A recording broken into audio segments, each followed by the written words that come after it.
Assalamualaikum warahmatullahi wabarakatuh. Perkenalkan, nama saya Feby Meliana dari program studi Pendidikan Bahasa dan Sastra Indonesia dengan NIM 2302104021116. Di sini saya akan menjelaskan fenomena tentang kesulitan belajar dan solusi apa saja bisa digunakan dalam fenomena kesulitan belajar tersebut. Kesulitan belajar atau learning disability adalah kondisi yang dialami oleh siswa yang ditandai adanya hambatan-hambatan tertentu dalam menerima dan menyerap pelajaran yang disebabkan oleh banyak faktor. Bukan hanya masalah instruksional atau pedagogis, tetapi bisa juga merujuk pada masalah psikologis, sehingga siswa mengalami kesulitan dalam aktivitas mendengarkan, berbicara, membaca, menulis, mengalar, atau menghitung. Siswa yang mengalami kesulitan belajar biasanya mengalami beberapa hambatan yang ditunjukkan dengan gejala-gejala seperti prestasi yang rendah atau di bawah rata-rata yang dicapai. Hasil yang dicapai oleh siswa tidak seimbang dengan usaha yang dilakukan. Selain itu, siswa juga lambat dalam mengerjakan tugas-tugas, di mana siswa selalu tertinggal dengan kawan-kawannya dalam mengerjakan soal atau tugas yang diberikan oleh guru. Kesulitan dalam belajar dibagi menjadi dua, yaitu kesulitan yang pertama disleksia dan yang kedua yaitu disgrafia. Yang pertama yaitu disleksia. Disleksia adalah gangguan proses belajar yang berpengaruh pada kemampuan membaca, menulis, dan berbicara. Gangguan saraf pada bagian otak yang memproses bahasa membuat penderita disleksia kesulitan dalam mengidentifikasi kata-kata. Disleksia dapat terjadi pada anak-anak maupun orang dewasa. Berikut cuplikan video seorang anak yang mengalami disleksia.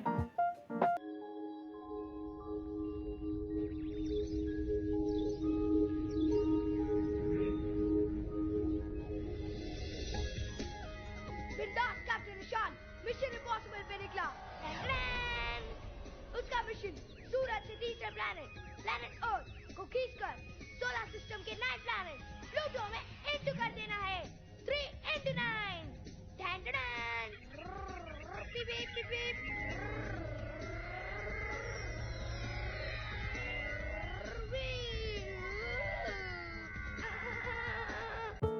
Gejala yang dialami oleh anak-anak pengidap disleksia yaitu yang pertama, perkembangan terhadap kemampuan berbicara anak lebih lambat dibandingkan anak seusianya. Yang kedua, yaitu kesulitan dalam mengingat dan mempelajari nama, bunyi, serta abjad. Yang ketiga, yaitu sering menulis secara terbalik, misalnya menulis kata ikan menjadi kina. Dan yang terakhir, yaitu kesulitan membedakan abjad tertentu saat menulis. Yang kedua yaitu disgrafia. Disgrafia atau agrafia adalah gangguan dalam proses belajar yang ditandai dengan kesulitan menulis dan mengejar. Kondisi ini bukan termasuk gangguan mental, melainkan masalah pada fungsi otak yang berperan dalam menjalani keterampilan motorik halus untuk menulis. Jadi, penderita disgrafia ini mengalami kesulitan dalam menyelaraskan antara pikiran dan gerakan otot tangannya saat hendak menulis. Disgrafia ini biasanya dialami oleh anak-anak, tetapi orang dewasa juga bisa mengalaminya. Berikut cuplikan video seorang anak yang mengalami disgrafia.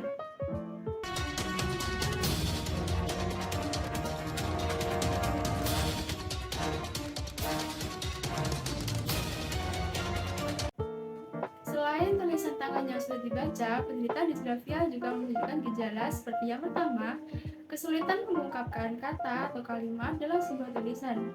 Yang kedua, sering salah dalam mengeja atau menulis, misalnya kekurangan huruf atau kata. Yang ketiga, yaitu tulisan yang dibuat bisa berupa campuran antara huruf, sambung, dan cetak. Dan yang terakhir, sering menggunakan tanda baca yang salah. Solusi pada anak dengan gangguan disleksia bisa dilakukan dengan beberapa cara, yaitu memperbanyak waktu membaca di rumah atau di sekolah, membuat suasana membaca menjadi menyenangkan, membaca buku dengan pelafalan dan volume yang jelas di hadapan anak, dan yang terakhir, membaca buku cerita atau buku dongeng yang disukai oleh anak. Selanjutnya yaitu solusi pada anak dengan gangguan menulis disgrafia bisa dilakukan dengan beberapa cara.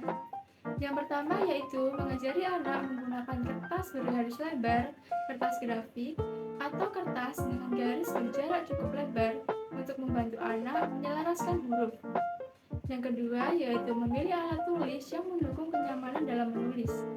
Yang ketiga, membiarkan anak menggunakan komputer dan mengetik, dan mengajarkan keterampilan mengetik sejak dini.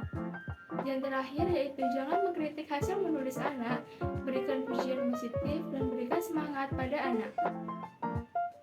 Sekian dari saya, terima kasih. Wassalamualaikum warahmatullahi wabarakatuh.